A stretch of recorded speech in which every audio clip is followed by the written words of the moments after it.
Welcome to Crash Concepts, where the economy, energy, and the environment are explored. Up next, fresh ideas and insights into the factors that are driving the world and shaping your future. Presenting information you can't afford to live without, here's Chris Martenson. Welcome to this Peak Prosperity Podcast. I am your host, Chris Martenson, and it is August 16th, 2016. Hey, can we talk energy again? I know the price of oil has a lot of people confused about where we really are in the energy story, but price is hiding the true story. I've often said that we're so immersed in energy on a daily basis, it's really difficult to detect just how much it does for us. It's like water to a fish. So we're surrounded by energy each day, energy slaves, really, silently doing our bidding, whether we're aware of them or not. And these slaves give us the easiest possible daily lives compared to people of times past. Some say we live like kings, but that doesn't really go far enough. Henry VIII may have had complete mastery over his many wives, but even he could not click a mouse, buy a plane ticket, and be halfway around the world the next day. You and I can do that. So we really live like ancient Greek gods, able to command the forces of nature and get ourselves from point A to point B really quickly if we choose. So let's not take this moment in human history lightly. Let's have gratitude for the immense abundance in our lives, and let's also be clear about where we really stand in this story. To gain that perspective, we could do no better than to focus on the lowly truck, the true workhorse of modern times. And to help us bring that breed of stock vehicle into focus for us is Alice Friedemann, the creator of energyskeptic.com and the author of the new book, When Trucks Stop Running, Energy and the Future of Transportation. And she really knows trucks and transportation through a 22-year career at American President Lines, where she developed computer systems to keep cargo seamlessly moving around the globe and just in time between ships, rail, trucks, and customers. Welcome, Alice. Good to be here. So where should we start in this story? I'm thinking, how about we start with the really big picture? We kind of live in an exponentially defined world, don't we? And I'd like to start there. What does that really mean? Why is that important? Well, I know your listeners are familiar with exponential growth, but I think it's an important part of the puzzle to remind everyone about, to understand the crisis we're in. Garrett Hardin once wrote that if you had 2 grams of gold growing at 5% compound rates for 2,000 years, we'd have 800 trillion golden planet Earths right now. When you hear there's 100 years left of oil at current rates of consumption, that's not true if we use 5% more oil every year. It will only last for 36 years. So it's really astounding that oil consumption doubled every 10 years from 1900 to the 1970s. That means every 10 years, as much oil was consumed as all the previously consumed oil.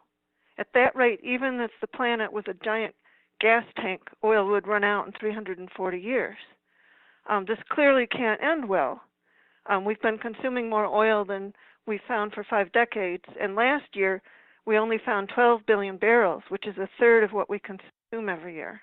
Yeah, and it's gotten even worse than that. The most recent statistic is we're closing in on 2.6 gigabarrels of finds for the trailing 12 months. So really just out of 31 billion consumed. So less than a tenth. And most people are really still unaware of this. So you have these startling, statistics that I love. The exponential growth is really critical to understand. And we look at, here's a number that really worries me as well, is that 3 billion.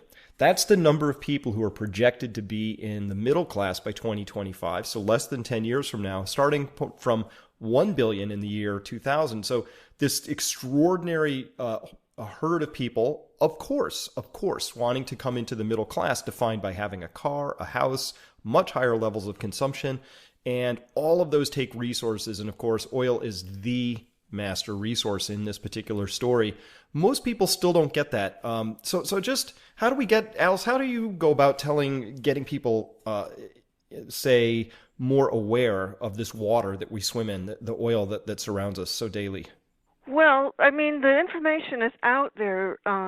there was a really interesting United Nations report that came out this month that 200 pages, mind you, but it's full of interesting graphs and charts about how from 1970 to 2010, we used 78 billion tons of stuff, up from 22 billion tons 40 years ago. And they say that to accommodate everyone and the billions more expected by 2050, we're going to have to triple that again, which is just insane. It's, you know, the people who deny limits to growth say we'll just miniaturize and use less material and get more efficient. But the UN report flatly states that in fact the opposite is happening. We're using more material and getting less GDP out of it while dramatically increasing our damage and pollution of ecosystems. Yeah, no, this is something this is such an important point to get across, and the ecological destruction is something that causes a lot of grief, and that's really hard for me to look at personally. I think one way to get straight to the heart for a lot of people, though, is to say, look, our current way of life is defined by the way we have things organized. So the way we currently have things organized, and this should be obvious. Here's why it's obvious to me. I go places and I watch what's happening. So whether I'm in Lima, Peru, or Dallas, Texas, or anywhere on the globe, I see cars. I see lots of cars. I see internal combustion engines. I have a very sharp eye looking out for hybrids and pure electric vehicles, and they are still, by my eye, confirming what the statistics say, far less than 1% of the vehicles on the road. So we are still heavily addicted to petroleum for transport at this point. Yes, and I don't see that changing, because the vehicles that matter the most, that make civilization possible, are trucks, locomotives, and ships, and they all run on diesel fuel. And, you know, I mean, much as I love cars, they're not absolutely essential. And we've got trillions of dollars invested in them, and the diesel engines are as much responsible for civilization as the fuel itself, according to Vaclav Smil. He thinks diesel engines are more important than computers as far as the levels we've reached. And they last 40 years. Those can't be replaced overnight. Even the most optimistic person has to surely admit that there's going to be some hardship, even if you do believe that there's a solution. Now, before we get to that, let me unpack this. So the idea that the diesel engine is possibly more important to our current lives than computers. A lot of people aren't really going to have a frame of reference for that because, you know, we talk to people. I've talked to people who actually think gasoline comes out of the nozzle at the gas station. Like, that's literally where it comes from. They haven't mentally connected the supply chain to go all the way back. But it's easy to, I'm not blaming people, it's easy to not notice, you know, when you pick jeans off the rack at Walmart for $12, they just magically showed up. But you have the background to know how they showed up. Help us understand what the global transportation system really involves at this point in time. Well, I worked in transportation many years, as you mentioned earlier, and the goal was to try to move goods from point A to B just in time, as quickly as possible and as seamlessly as possible. And so you might have, but it's hard, or it's so complicated, but let's just take a supply chain where you have hundreds of trucks arriving with bits and pieces where they're assembled in China, and then fewer trucks can take it to the port. It's loaded onto the ship with other kinds of trucks, including cranes, shipped over, and then even if it goes on a railroad, when it gets off, the containers get off, they're going to need to go by truck to their final destination. So even though ships and rail are orders of magnitude more energy efficient, you still need trucks because you have 4 million miles of roads in the U.S., but you only have 95,000 miles of rail and 25,000 miles of ocean navigable rivers and lakes to deliver goods on. So trucks are critical, A, for moving at all, but B, for the last mile, because I don't happen to live on a canal myself. Yeah, and they're also logging, mining, constructing, lifting, digging, planting crops, harvesting crops, There's, hundreds of kinds of different trucks keeping civilization going. All right, so let's do this by trying to poke some holes in this whole idea. I had a number of people recently send me a very happy story about electric trucks now running in Sweden. So of course, when I click on the links and follow the story, I found something different than what was being implied by people, which was, hey, look, we now have electric trucks. That part's been solved. But what I discovered was the story was referring to a 2-kilometer stretch of electrified road, 2 kilometers. And it's not unlike the trolley overhead wires of the 1930s, right? There's some wires up there, and the trucks make contact with the wires, and they have an electric engine. This is great, but it's 2 kilometers out of many tens of millions of kilometers of global roadway. So in a percentage term, I wouldn't even dare to calculate it. By these numbers, it seems to me that what Sweden's doing is they're really running an experiment, and possibly a quite good one to run, but a tiny experiment nonetheless, right? So would it be unfair for me to say we're nowhere in the electrified truck story yet? Yes. In fact, California is ahead of Sweden. The Port of Los Angeles and San Pedro to lower emissions is further along in a mile stretch of catenary wires, overhead wires for trucks. And I recently found, using information published by CalSTART and other entities that are doing this, I worked out that if you electrified that 23-mile stretch of roadway to keep 10,000 drayage trucks moving between the port and inland warehouses, it would take almost 1% of all of California's electricity generation. And then you've got 7,600 more 23 miles to electrify the rest of the 175,000 miles of roads. I mean, that's just clearly not doable. And you're assuming that trade along that path will continue. You're putting a lot of money. It's very expensive. Whereas perhaps someday you'll wish you'd done that in the Central Valley to deliver food to the cities along the coast. 23 miles would require 1% of current electricity production? In California. In California, yeah. So, and that's just because this is a pretty heavily traveled 23-mile chunk here, I guess, but that's just to show that these trucks are actually consuming a lot of energy doing what they're doing, right? Yes, and they have to go up some steep grades, which further drains their the energy, takes more energy. All right, so here's the idea I've been running into a lot, and this is what I think gets to the heart of it. So there's two big pieces we need to discuss. One is where we really are in the energy story. So I'm going to start there. Let's complete that. But then the second piece I want to get to is what really is involved in trying to get to an energy transition. And both of those pieces are really hinted at by that 1% of total electricity consumption production being consumed for a 23-mile stretch. But let's unpack this a little bit. In the last few years, Alice, you're aware, peak oil has been declared dead multiple times by the mainstream press. Where do you stand on peak oil at this point in time? Well, I think it's interesting that people have forgotten and even denied it because apparently they didn't hear former Secretary of Defense James Schlesinger speak at a Senate hearing way back in 2006, where he said by about 2010, we should see a significant increase in oil production as a result of investment activity now underway. There is a danger that any easing of the price of crude oil will once again dispel the recognition that there is a finite limit to conventional oil.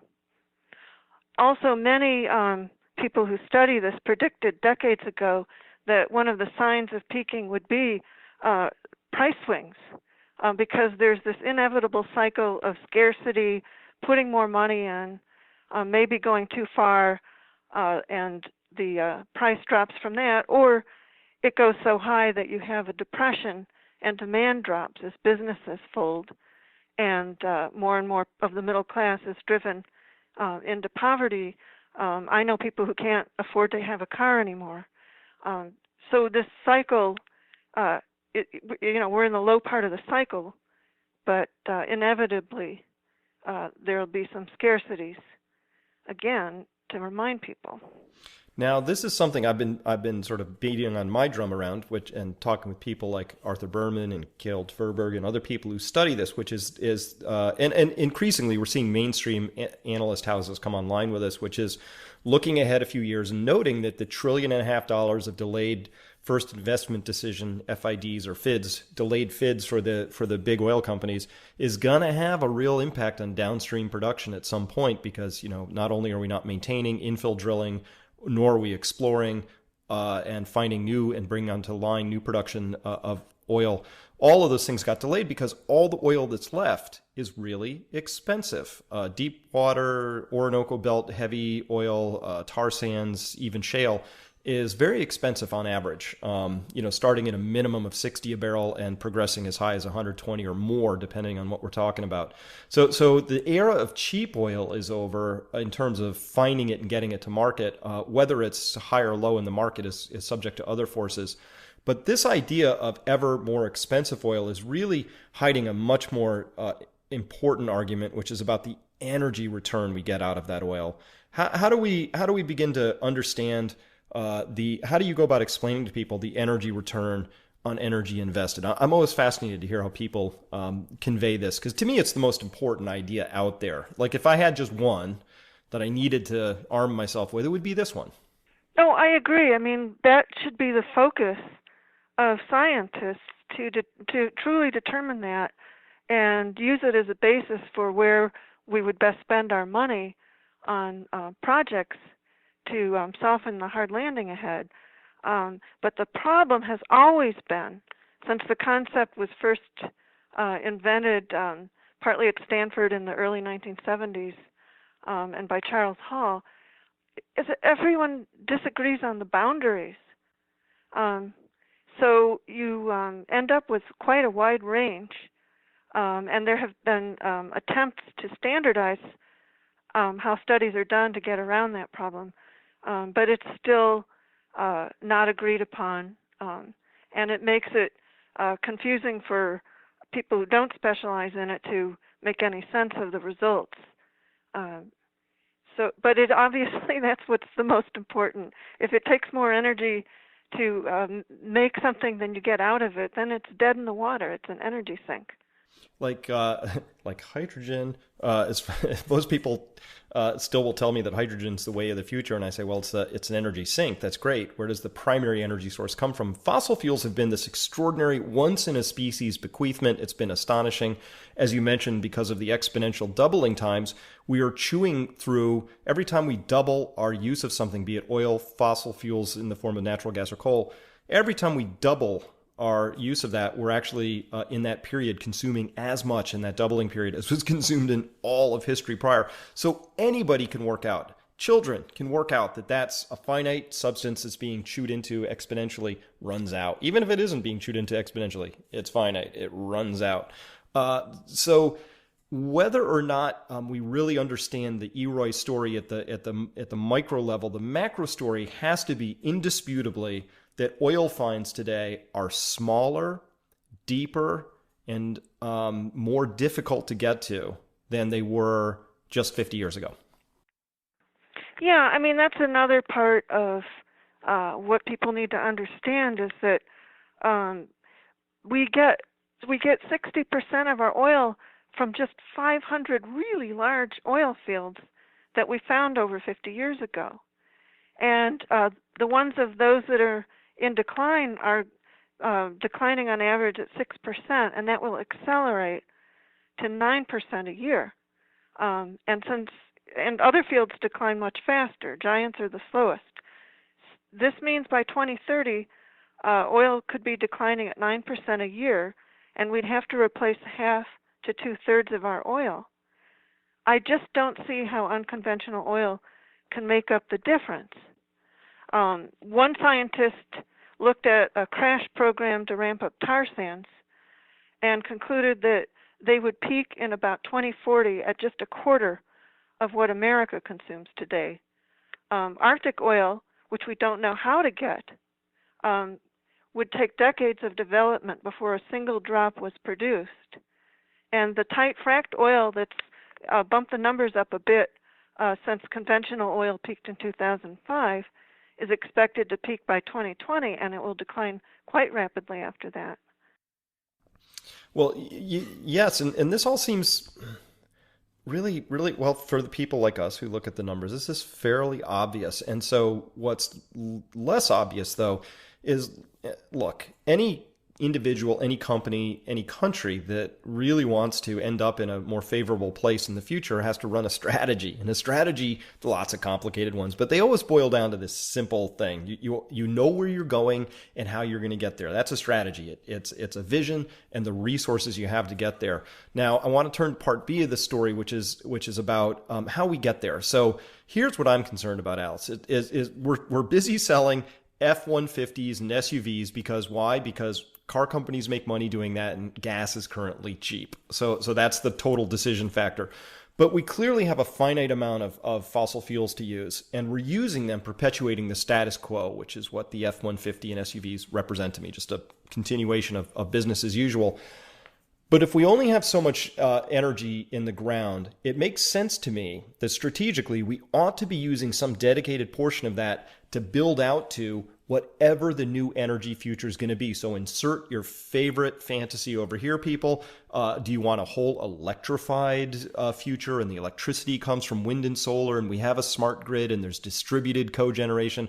Beautiful future. I love it. But let's be clear that it's going to take a lot of energy to get there, and it'll take time, and it'll take money. So time, cost, scale, all of those things get involved. How big is this challenge really, Alice? I mean, are we going to get there with market forces like some people think, or is this or would it require something far more dedicated, we should say, like a national program that would rival any of the largest national programs that have ever been run? Well, I'm afraid that in my book, When Trucks Stop Running, I don't see a solution to keeping trucks running on biofuels, coal, natural gas, hydrogen, or electricity. I don't see how you can scale electricity up. Part of that is because you're going to mainly need to have energy storage batteries in order to capture excessive wind and solar, which will be the main sources of power, for times when there's not enough wind or solar to go around. Europe has looked at this, and they estimate you'd need 6 to 30 days of energy storage if you had a national grid encompassing all of Europe, the Mediterranean, and North America. Now, energy storage batteries are critical because there are very few places to put pumped hydro and compressed air energy storage. Charles Barnhart at Stanford University found there simply isn't enough material in the world to store 4 to 12 hours of global electricity for all batteries but sodium sulfur. However, at this stage, and I used a Department of Energy handbook, a sodium sulfur battery that could store 1 day of U.S. electricity would weigh 450 million tons, cover 923 square miles, and cost $41 trillion. So we're a long way from the energy storage devices that we would need. And then it's such a complicated topic, it's at least 10 hours to explain how the electric grid works and why it would be hard to have a renewable grid, which Europe and especially Germany have researched extensively. And the materials to make alternative energy are staggering. Just one 2-megawatt wind turbine, needs 1,300 tons of concrete, 300 tons of steel, 48 tons of iron, 24 tons of fiberglass, 4 tons of copper, and so on. And you need about 1 million of them to provide half our power. And then after 20 years, you'd have to replace them all over again. So I don't see how it can happen for many, many more reasons I can't really go into. Well, that does begin to give us a sense of the scale involved, and I've run the numbers for my audience, and they are silly. We're installing something crazy good, several thousand windmills a day across the world, but we would have to run that up to 38,000 windmills per day in order to begin to meet the sustainable energy goals of the UN by 2030. So it's an astonishing number. It's just like, really? Where would they all come from, and how would we install them that quickly? It's a staggering sort of a piece, and that's assuming that the wind blows and it's not intermittent, and that you have some storage devices. And by the way, I trunked over to the DARPA site because they are investing in alternative battery technologies, and it's a really nice list. They've got quinone ion reduction batteries, flow batteries with vanadium. They're doing compressed air. They have all these really creative things. But when I was looking at the award amounts, Alice, they were anywhere from $50,000 to $3 million, which I consider to be chump change when we're talking about what you just described, batteries that are best measured in the millions of tons and tens of square miles. It feels like we're just not really serious about this yet from a resource standpoint or a political priority standpoint. If you can't run trucks on electricity, what's the point? That is the nub of the problem that we face. This is a liquid fuels transportation crisis, and electricity does absolutely nothing to solve that problem. If you can't electrify trucks, then game over. So how much of the transportation fuel is used by trucks? What's the number? It's only 20%. And so we can get by for a long time by rationing and distributing it to agriculture. I'm sure the military will want to grab some of that. And whatever's left over can go to other important services. But at some point, it's going to be hard to keep trucks running. And I think the best thing to do is to assume we're going back to the age of wood, which was our energy resource for most of human history. And if a miracle happens, great, But fusion is really the only thing that could replace oil, and that is nowhere in sight. ITER's a mess. They're talking about closing the Lawrence Livermore facility down. I don't see, and Robert Hirsch, who wrote a peak oil study for the Department of Energy in 2005, said you'd want to plan 20 years ahead of time. But oil peaked 10 years ago, conventional oil, which provides 90% of our oil. We don't have the time. We can hope a miracle happens, but, we should be preparing to go back to the past. Well, now I happen to agree that the correct moment to have really begun to take a different turn was during that April 1977 speech by Carter. I think he had it right. That would have been a great time to go, hey, we're really going to have to do things differently. So when I really talk about what I want to do with the timescale cost to try and talk to people, or if I could convince them about something, would be that we're not going to continue on the same trajectory we are, meaning we're not just going to have a future that's just larger and more of the same because we figured out how to electrify the grid and store electricity. Because when you really run the numbers, the time, the scale, the cost, we're not getting there. So what I'd love to do is get people to that point, which is not a hopeless point. Well, it's hopeless if you want the future to look like today, only bigger. That's a hopeless point. Sorry. If you have that dream, I don't think it's going to happen.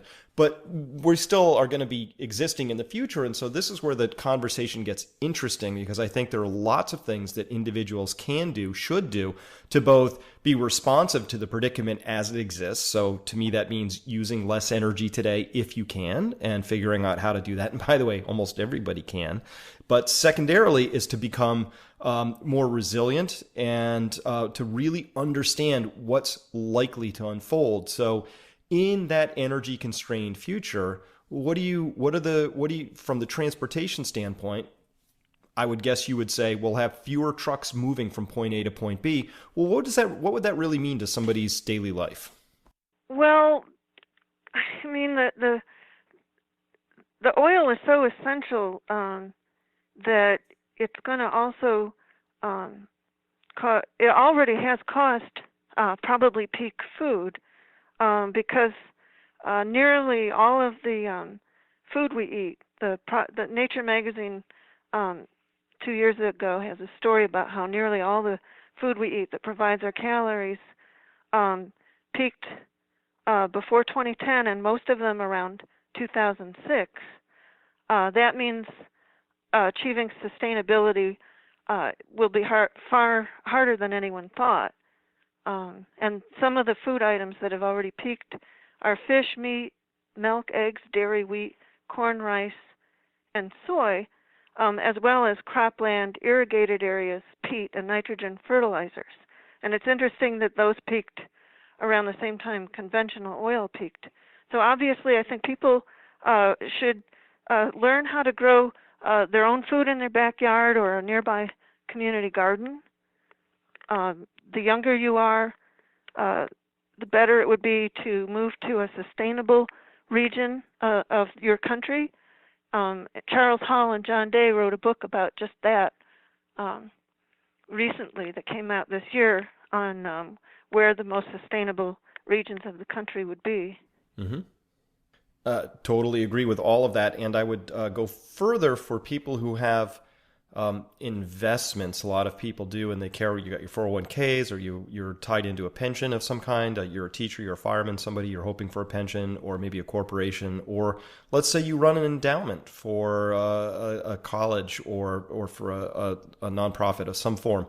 Well, all of the returns that we've come to expect out of our financial portfolios are based on the idea of growth. And so this is a really interesting thought experiment, Alice. When I run this with people who do manage money, I usually get blank stares. It's kind of like dogs listening to white noise. They tip their head sideways and they don't understand what I'm saying, because from my perspective, when we look at the role of energy in being the master resource that fosters all economic growth, if we take the energy away in terms of as a growth driver, we're only left with productivity. But productivity is hard to come by when you're in a long emergency or in crisis or otherwise not flush with all the surplus energy that funds the investments that allow us to improve our productivity. Some will, of course, always be happening. We'll get better at things. But this idea that we're going to have growth in our financial claims on things, which is just financial things, it's just claims on real stuff, which would be all the things you can see and touch.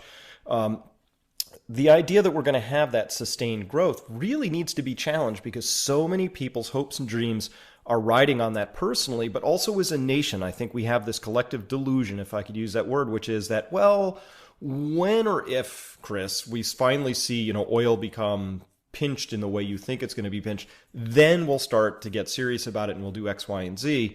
And my point would be that an energy-constrained moment in history is an incredibly poor time to try and begin doing things differently.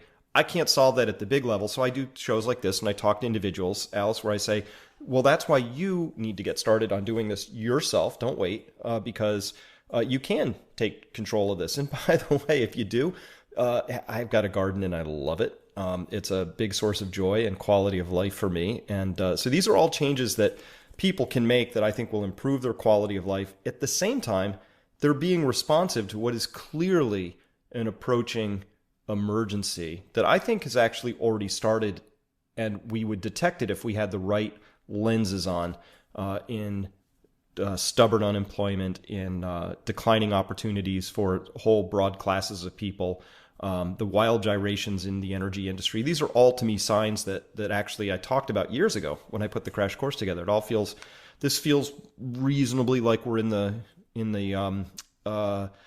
wheelhouse of what the predictions would be for this period of time. And so, I would tell people very broadly, you got to examine everything that you assume and take for granted. Take a good hard look at it, and don't take anything for granted anymore. Oh, I so agree with that. I feel sorry for all the people who lost money in the 2008 crash, and now they're investing in really, really risky things that have supposedly high returns to try to make their money back. One of those being high-yield bond and stock funds. So they inadvertently got scammed yet again by Wall Street, like the mortgage bubble, by unknowingly investing in shale fracking oil and gas companies who are $300 billion in debt now, but they kept on drilling as long as Wall Street kept giving them the middle class money from their 401ks and IRAs. I've gotten out of the stock market for many years now because I don't know when it's going to crash again. And I believe it'll be deflationary, and in a deflation, cash is king. It's better to preserve your capital than lose it. But I see few around me doing the same thing. And I also think people would be wise to invest it in real things, like Dmitry Orlov and Gail Tverberg and others recommend as a way to invest wisely in the future. And that book I mentioned about Holland Day is America's Most Sustainable Cities and Regions, Surviving the 21st Century, to see where you might want to invest what money you have in real goods, like homes and farmland and whatever. Absolutely. Same advice I give all the time for people in the U.S. And as well, it turns out that local mileage will vary in this story. There are other places in the world that seem to have more of a clue about these sorts of things. Sweden actually is one of them. They had a plan to get off of all imported oil by 2020. By all standards, they seem to be well on their way. So at least there's a group of people that have looked at the issue and politically were able to get both movement and traction on what seems to me to be a fairly obvious set of data. So there are other places people, I think, can look if they're of a mind to really understand that there are better ways to do things that exist out there.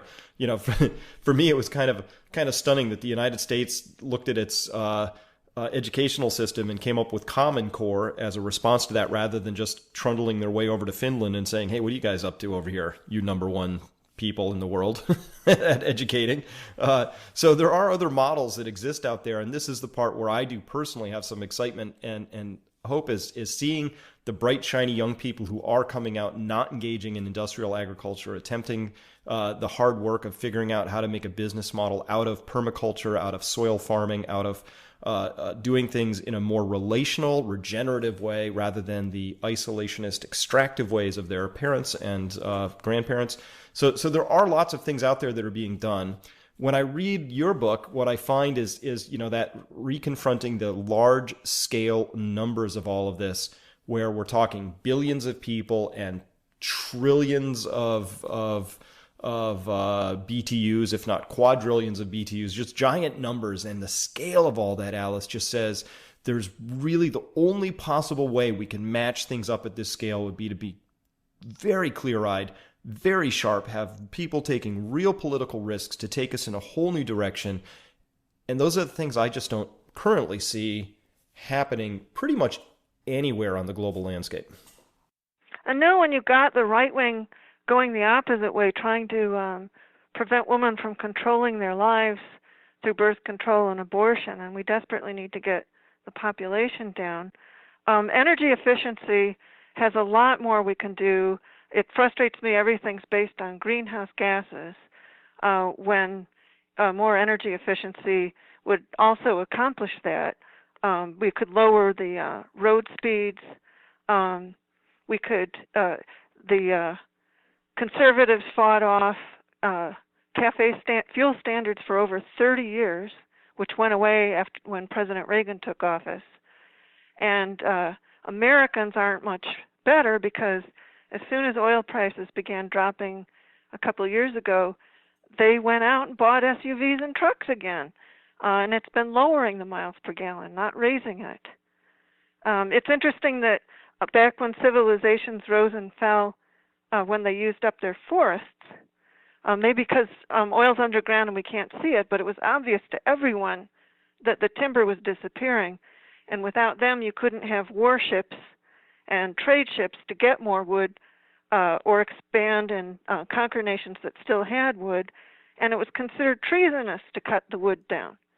And yet it's not considered treasonous that Congress never mandated better fuel standards ages ago and kept them and increased them. It's a pretty crazy system. So just to round this out, because it is a crazy system, what would happen if the trucks stopped running? And by the way, they could stop running for a variety of reasons. War breaks out and seriously pinches off oil imports, which takes us to rationing right away, or there could be a grid down event for a variety of reasons, ranging from natural to unnatural or human made, and so on and so forth. But just for context, what happens if trucks stop running? Well, within a week, in roughly this order, grocery stores would be out of dairy and other items that are delivered many times a day, and by the week the shelves would be empty. Hospitals, pharmacies, factories, and many other businesses also get several deliveries a day, and they'd be running out of stuff the first day. And the second day, there'd be panic and hoarding, and restaurants, pharmacies would close, ATMs would be out of money, construction would stop, there'd be increasing layoffs, increasing enormous amounts of trash not getting picked up, 685,000 tons a day. Service stations would be closed, very few people would be working, and the livestock would start to be hungry from lack of feed deliveries. Within 2 weeks, clean water supplies would run out. Within 4 weeks to 8 weeks, there wouldn't be coal delivered to power plants, and electricity would start shutting down. And when that happened, about a quarter of our pipelines use electricity, and so natural gas plants wouldn't be fed natural gas, and they'd start shutting down. It's a big interdependent system. That's part of the problem. It's like Liebig's law of the minimum. A plant needs about 20 different elements to grow, and you take one away, and the plant can grow less or stop growing. Absolutely. So this huge interdependent system is part of the reason that I think once people really look at it, it's normal, I think, as a prudent adult to say, wow, that would be really a nightmare if that really shut down. And it could. Of course, the systems like this are a lot of nodes. They're fairly redundant for a variety of reasons, but they're very cost efficient, but they're also not terribly resilient when you get right down to it, because they're not, in terms of Liebig's law, there's just a few nodes where if things broke down, the trucks might stop rolling, including, here's an odd one, a lot of people don't think about. If the banking system tips over because there's some big derivative accidents and banks can't clear with each other, so they just have to shut the thing down until we figure it out, letters of credit don't issue. And if letters of credit don't issue, a lot of distributors and importers, exporters can't operate. It just doesn't work. So there's a whole bunch of things out there that really could impact. But I think, the summary I'd like to leave with is this. This is an unsustainable current operating model. Therefore, it'll stop. Someday it'll change. So in anticipation of that change, my advice is for people to begin changing on their own. Plenty of time, resources, the emotional adjustments that need to be made, perhaps among the most important, but there's some physical adjustments that also will take time. Lots of things people can do, but it starts with having the right information. You have to know the territory. Context is everything. And so we've been talking with Alice Friedemann, and her latest book is When Trucks Stop Running, Energy and the Future of Transportation. And in there, Alice has done a fabulous job of just running the numbers, and they're really important. So once you have those numbers, I think you should come to the conclusion of, well, this is unsustainable. And then how you answer that question for yourself is obviously a very personal decision, and it depends on a lot of factors that are beyond our ability to understand here on this end of the microphone. So with that, I hope you get the book and read it. And Alice, I want to thank you for your time today. I will note that I could find this book on Amazon. Is there any other place people can locate this book? I think Springer has it, Barnes & Noble, and perhaps if you're near a university, you can find it there as well. Fantastic. Well, Alice, thank you so much for your time today. Oh, thank you for having me on.